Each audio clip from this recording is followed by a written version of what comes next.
Sagi, Naton to the Chicalo, Lena Maraxida.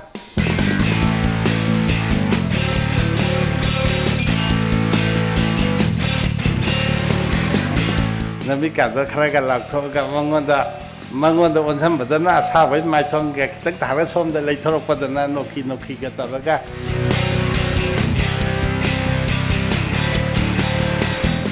Vocal Matahiro, acting Matahiro, Padana Free and Hadopiro, Adunima Quinikan Yengsi.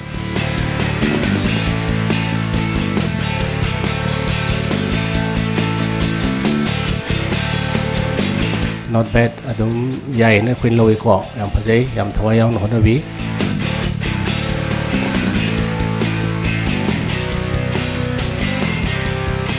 Jagoy movement on the poor kind of passion expression, what Lobo Kaktaba. Adu Chexalo no Ribangakani, Yam Pay. Very good.